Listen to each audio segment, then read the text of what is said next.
आपके ना बहुत सारे क्वेश्चंस हैं लुथेनिया टूरिस्ट वीज़ा को लेके। आपका सबसे पहला और सबसे बड़ा क्वेश्चन तो यही होता है कि लुथेनिया में मैं अप्लाई तो कर रहा हूँ, क्या मेरा अप्रूवल आएगा या फिर मेरा कहीं वीज़ा तो नहीं रिफ्यूज हो जाएगा, ट्रैवल हिस्ट्री के बिना वीज़ा मिल जाएगा। रिक्वायर्ड डॉक्यूमेंट्स तो पता है पर डीपली कुछ नहीं पता डॉक्यूमेंट्स के बारे में, और प्रोसेस भी अच्छे से नहीं क्लियर।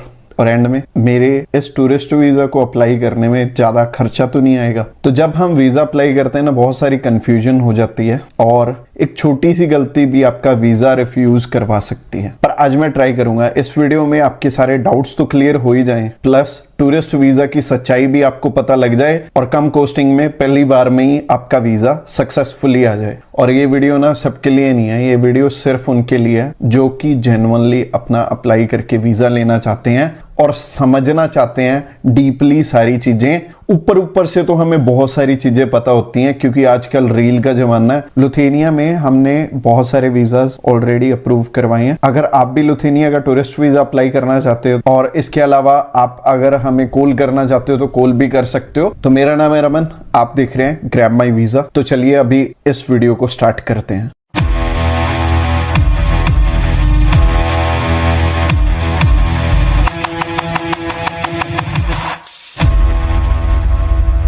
सबसे पहला और सबसे बड़ा सवाल कि जब भी हम टूरिस्ट वीजा अप्लाई करेंगे हमारी रिफ्यूजल आएगी या अप्रूवल आएगी। और आज ना आप अपनी प्रोफाइल को खुद जज कर पाओगे। एम्बेसी आपकी प्रोफाइल पे वीजा देगी या रिफ्यूजल देगी, आपको खुद पता लग जाएगा। एम्बेसी जब भी हमें वीजा देती है ना, तो एम्बेसी दो चीजें देखती है। पहली चीज है कि आपके ना यहाँ पे इंडिया में होम टाइज स्ट्रांग होने चाहिए। दूसरी चीज है कि आप वेल सेटल हैं यहाँ पे, आप उनकी कंट्री में जाके वहीं पे तो नहीं रुक जाएंगे। तो अगर ये दोनों चीजें आपकी क्लियर हैं तो आपको आपका वीजा लेने से कोई नहीं रोक सकता। और इनके लिए हमें जो डॉक्यूमेंट्स लगाने होते हैं ना, उन पे खास ध्यान देना पड़ता है। अकेला अकेला डॉक्यूमेंट्स हमें ध्यान से लगाना होता है जब भी हमने वीजा अप्लाई करना है। और वो डॉक्यूमेंट्स क्या रहेंगे जो कि हमें यहाँ पे इंडिया में वेल सेटल दिखाते हैं और हमारे होम टाइज स्ट्रॉन्ग दिखाते हैं। तो आगे जब हम रिक्वायरमेंट की बात करेंगे तब आपको ये दोनों जो पॉइंट हैं ये स्ट्रांगली कैसे दिखाने हैं अपनी रिक्वायरमेंट्स में, वो अच्छे से समझ में आ जाएगा। तो एम्बेसी सिर्फ वेल सेटल को ही वीजा क्यों देगी?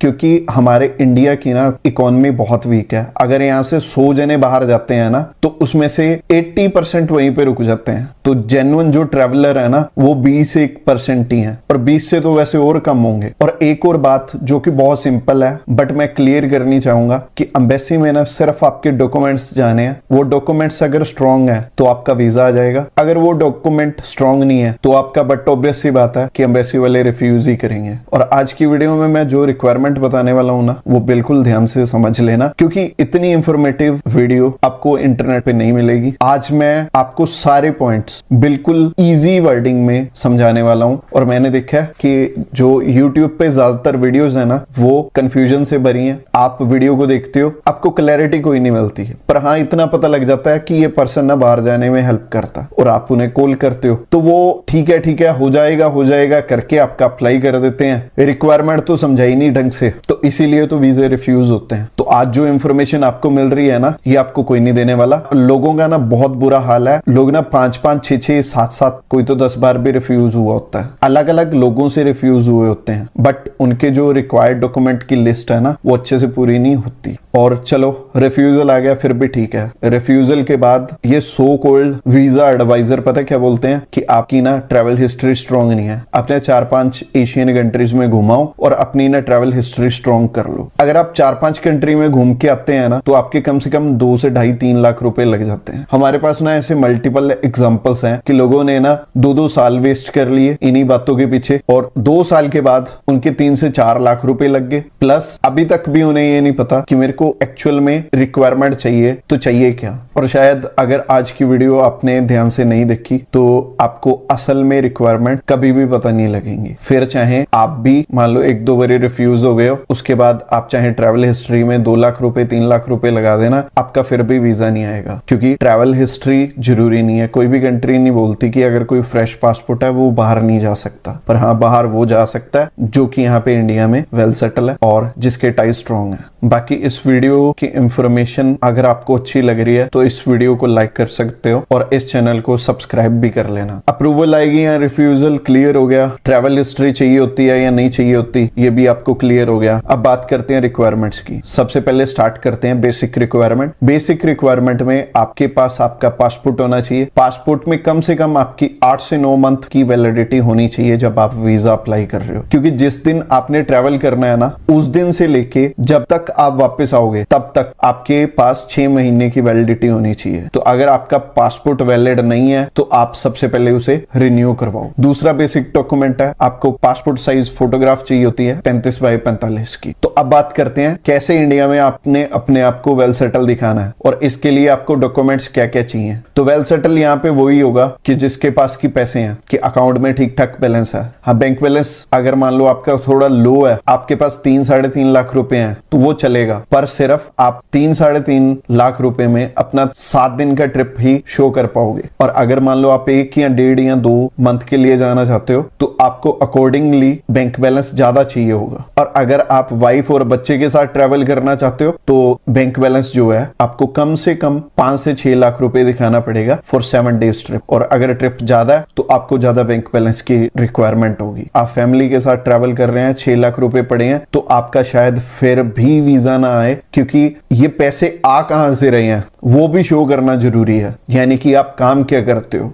तो अगर आप जॉब करते हो तो आपको एनओसी सैलरी स्लिप्स की जरूरत है, आपके ऑक्यूपेशन के डॉक्यूमेंट ये दोनों बनेंगे। बाकी इसके अलावा अगर आप बिजनेस कर रहे हो, आपके पास एमएसएमई है, आपके पास शॉप एक्ट है या फिर पार्टनरशिप डीड है, और अगर आपकी प्राइवेट लिमिटेड कंपनी है तो वो भी चलेगी। और बिजनेस वालों के लिए जिसका 20 लाख से ऊपर का ईयरली टर्नओवर है उनके लिए जीएसटी भी मैंडेटरी है। पर हाँ, 20 लाख से अगर कम की आपकी मंथली टर्नओवर है तो आपका चल जाएगा बिना जीएसटी के। अब पहली चीज हो गई बैंक बैलेंस। बैंक बैलेंस आपके पास मान लो 5 लाख रुपए है। दूसरी चीज हो गई आप जॉब कर रहे हो, आपको हर मंथ बैंक अकाउंट में सैलरी आ रही है, तो ये चीज क्लियर हो गई कि आपके ऑक्यूपेशन से ही पैसे आ रहे हैं, तो ऐसे पर्सन का वीजा कभी भी नहीं रुकेगा, उसका वीजा आ जाएगा। तीसरी चीज और चाहिए, आपके आईटीआरस उतने ही होने चाहिए जितनी हमारी हर मंथ इनकम आ रही है। ऐसे नहीं होना चाहिए कि आप 50,000 कमा रहे हैं, आप जो आईटीआर है वो 7 लाख की भर रहे हो, या फिर आप ज्यादा पैसे कमा रहे हो और अपनी आईटीआर कम शो कर रहे हो। ये दोनों ही चीजें रिस्की हो जाएंगी।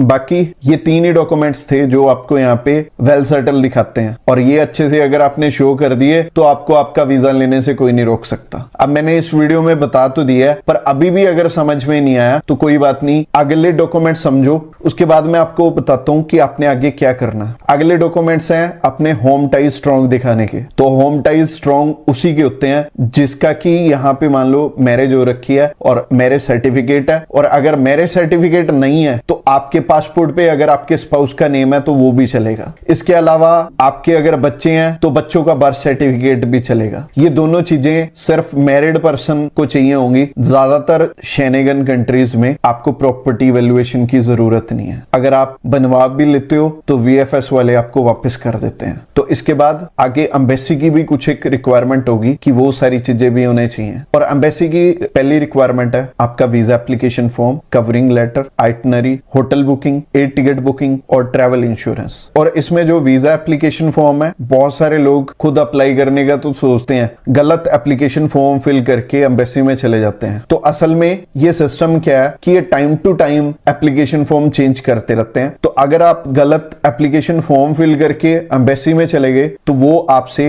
8 से 10 हजार रुपए वहीं पे खड़े खड़े ही ले लेंगे और जल्दबाजी में आपको सब कुछ फिल करके देंगे, तो आपको स्ट्रेटेजी बनाने का कोई मौका नहीं मिलेगा। तो इस चीज का ध्यान रखना है कि आपका जो एप्लीकेशन फॉर्म है वो बिल्कुल लेटेस्ट वर्जन का ही होना चाहिए। और जो कवर लेटर है वो भी इंपॉर्टेंट डॉक्यूमेंट होता है, क्योंकि हम एम्बेसी में खुद नहीं जा रहे, हमारे डॉक्यूमेंट्स ही जा रहे हैं। तो हमारा जो कवर लेटर है वो बहुत अच्छे से हमारी सारी प्रोफाइल को एक्सप्लेन कर रहा हो। आइटनरी आपको डे टू डे देनी पड़ेगी। बाकी जितने दिन की आपकी आइटनरी है उसी हिसाब से आपकी ट्रैवल इंश्योरेंस, उसी हिसाब से होटल बुकिंग और एयर टिकट भी लगेगी। और जॉब में मैंने जो चीज बताई है वो गवर्नमेंट जॉब वालों को भी चाहिए और प्राइवेट जॉब वालों को भी चाहिए। और मैंने 2 ही ऑक्यूपेशन कवर अप किए हैं, एक तो जॉब, एक बिजनेस। इसके अलावा आपका कोई और ऑक्यूपेशन है, आप फार्मर हैं, आप फ्रीलांसर हैं, या फिर आप कुछ भी काम करते हैं कि ना तो आप एनओसी दिखा पाएंगे ना आप अपना बिजनेस दिखा पाएंगे। और इसके अलावा आप अगर हमें कॉल करना चाहते हो तो कॉल भी कर सकते हो। बाकी अगर आप बेल्जियम का टूरिस्ट वीजा अप्लाई करना चाहते हो, डिस्क्रिप्शन बॉक्स में लिंक है, आप हमें व्हाट्सएप कर सकते हो। हमारे जो ऑफिस टाइमिंग है ना 9 to 6 है, और अगर 9 to 6 आप कॉल कर रहे हो तो बहुत अच्छी बात है। अगर आप रात को इस वीडियो को देख रहे हो तो आप व्हाट्सएप करना, हम रेडी हैं आपकी हेल्प करने के लिए। बाकी अभी बात करते हैं प्रोसेस की। तो प्रोसेस में सबसे पहली चीज, अगर आप हमारे थ्रू अप्लाई करोगे तो आपके रिक्वायर्ड डॉक्यूमेंट्स पे खास ध्यान दिया जाएगा। सबसे पहले आपको बताया जाएगा कि आपके कौन कौन से डॉक्यूमेंट्स पूरे हैं, कौन कौन से डॉक्यूमेंट्स इस टाइम अनकंप्लीट हैं। सबसे पहले जो अनकंप्लीट डॉक्यूमेंट्स हैं उन्हें पूरा करवाने को बोलेंगे, नहीं तो अगर इनकंप्लीट डॉक्यूमेंट्स लगाते हैं ना तो हमारे जो चांसेस हैं वीजा के वो कई बार कम हो जाते हैं। हमने एक और चीज नोट की है कि शेनेगन में बहुत सारी कंट्रीज हैं जिनमें की लेबर शॉर्टेज चल रही होती है, तो वो जानबूझ के ना टूरिस्ट वीजा ओपन कर देते हैं अपनी एक जो लेबर शॉर्टेज है उसे पूरा करने के लिए। तो उस टाइम पे ना बहुत सारे लोगों के टूरिस्ट वीजा लगते हैं। 29 कंट्रियां है ना, 29 में से कोई ना कोई कंट्री अच्छी चल रही होती है किसी भी टाइम पर। ये सेकेंडरी चीज हो गई, ये तो तुक्का हो गया। पर मैं फिर भी आपको इंसिस्ट करता हूं कि आप अपने प्लीज रिक्वायरमेंट पूरे कर लेना। मैं और वीजा एडवाइजर्स की तरह नहीं हूं कि आपको अच्छे से आपके डॉक्यूमेंट्स नहीं बताऊंगा। मैं सबसे पहले आपको आपके जो रिक्वायर्ड डॉक्यूमेंट्स हैं वो ध्यान से समझाऊंगा। आपने क्या काम करना है, आपने वो सारे डॉक्यूमेंट्स पूरे जरूर कर लेने। बाकी रिक्वायरमेंट अच्छे से पूरी हो गई तो सबसे पहला काम रहेगा अपॉइंटमेंट का। अब आप अपॉइंटमेंट हमारे थ्रू भी कर सकते हो, आप ये अपॉइंटमेंट खुद भी कर सकते हो, आप आगे का जितना प्रोसेस है खुद भी कर सकते हो। पर जो हमारा फी स्ट्रक्चर रहेगा वो मार्केट में सबसे लोएस्ट है। लोएस्ट होने की वजह से अगर आप हमारे थ्रू अप्लाई करते हैं और कंपेयर करते हैं कि आप खुद अप्लाई करते हैं, अगर आप हमारे थ्रू अप्लाई करते हैं तो आपका 17 से 18 हजार रुपए में अप्लाई हो जाएगा, including embassy fees, including appointment charges, including हमारे भी चार्जेस। पर अगर आप खुद अप्लाई करते हैं तो आपके 25 से 30 हजार रुपए भी लग जाते हैं कई बार।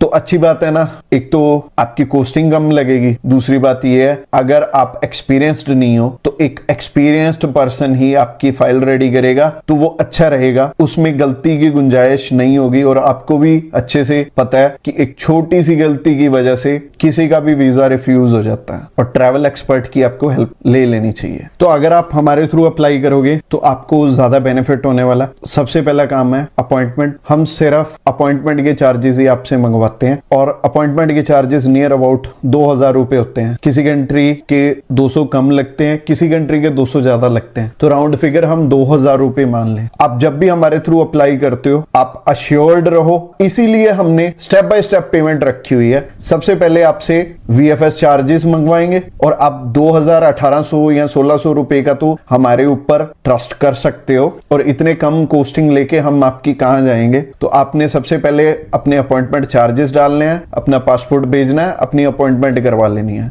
उसके बाद हमारी टीम को जो जो आपके डॉक्यूमेंट्स चाहिए होंगे वो सारी हमारी टीम आपसे मंगवा लेगी। सबसे पहले आपका air ticket, travel insurance, hotel booking होगा और उसी तरीके से आपका कवर लेटर में जो जो डेट्स डलेंगी उसी हिसाब से air ticket, travel insurance, hotel booking आपकी पहले प्रिपेयर करनी पड़ेगी। प्रिपेयर करने से पहले आपने हमारी चार्जेस डालने हैं। हमारे चार्जेस ना आपके लिए स्पेशल प्राइस है जो कि 8000 रुपए है विद GST। हमारा प्राइस ना 6777 है सिर्फ आपके लिए, बट हमारा जो ओरिजिनल प्राइस है ना वो 15000 रुपए है। पर आप सभी के लिए, हमारे YouTube सब्सक्राइबर्स के लिए मैंने स्पेशल प्राइस रखा हुआ है। आपको ना ये कॉस्टिंग खुद अप्लाई करने से भी कम पड़े और सिर्फ आपका अप्लाई ना हो, आपको मैं अच्छी सलाह दे पाऊं और अच्छे से आपका सारा प्रोसेस हो पाए। तो हम थे, आपने इस टाइम पे 8000 में से 4000 हमें डालने हैं और हमने आपके सारे डॉक्यूमेंट्स बना देने हैं। और जब ये डॉक्यूमेंट्स बन जाएंगे 4000 आपने और डालने हैं और हमने क्या करना है, हमने आपको सारे के सारे डॉक्यूमेंट भेज देने हैं। अब ये 8000 रुपए विद GST हैं। अगर विदाउट जीएसटी देखें तो 6777 है। 6777 में आपको क्या क्या चीजें मिल रही हैं? आपको एयर टिकट मिल रही है जो कि आप अगर खुद भी करोगे ना तो $25 की होगी, नियर अबाउट 2200 रुपए आपके लगेंगे। इसके अलावा ट्रैवल इंश्योरेंस भी तो करोगे, अगर आप ट्रैवल इंश्योरेंस करते हो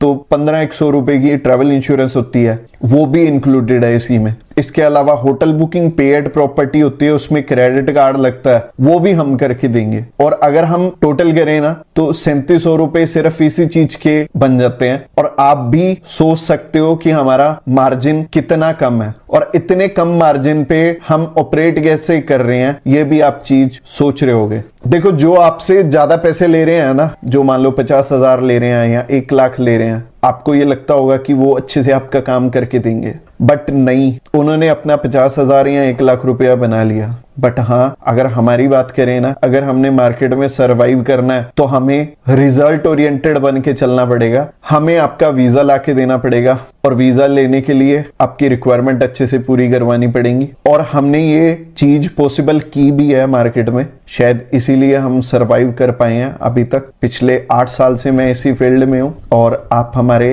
अब तक के जितने भी वीजास लगे हैं वो इंस्टाग्राम पे भी चेकआउट कर सकते हो। तो होता क्या है, जब भी किसी का वीजा लगता है, कम पैसे में लगता है, तो वो ना आगे रेफरेंसेस देता है, प्लस अपने फैमिली मेंबर्स के लिए वो हमें बेझिझक चुन सकता है, किसी को भी हमारा नंबर शेयर कर सकता है। और मैं यही चाहता हूं कि आपके साथ हम लाइफ लॉन्ग पार्टनरशिप करें। और आज अगर मान लो आप शेनेगन किसी भी कंट्री में जा रहे हो, कल आपको कनाडा में ट्रैवल करना है और उससे 10 साल बाद आपने यूएसए में ट्रैवल करना है या किसी भी कंट्री में आपने कहीं से भी ट्रैवल करना है, मैं आपकी मदद कर दूंगा। हमारे जो क्लाइंट्स हैं ना, हमसे ऑनलाइन सर्विसेज लेते हैं और हमारे जो क्लाइंट हैं ना सिर्फ इंडिया से हैं, बल्कि बहुत सारे इंडियंस जो दुबई में रहते हैं, कुवैत में रहते हैं, कतर में रहते हैं, वो भी हमारे क्लाइंट्स हैं। तो अच्छा रहेगा अगर आप जो टूरिस्ट वीजा है ये अप्लाई करने से पहले हमें एक बारी कॉल कर लो। और आई होप कि आपके सारे क्वेश्चन के आंसर मैं दे पाया हूं। और इस वीडियो को लाइक जरूर कर देना अगर ये वीडियो की इंफॉर्मेशन अच्छी लगी है। इस चैनल को सब्सक्राइब कर लेना और अगर आपका कोई करीबी बाहर जाना चाहता है तो उसके साथ ये वीडियो शेयर भी कर देना, उसकी भी हेल्प होनी चाहिए। इसके अलावा मैंने पहले भी जिक्र किया था, grab my visa x channel है, उसका लिंक आपको दिख रहा होगा। और grab my visa x channel पे हम सारी की सारी अपनी जो सक्सेस स्टोरीज हैं वो भी डालते हैं और वो आपने जरूर से चेकआउट करनी है।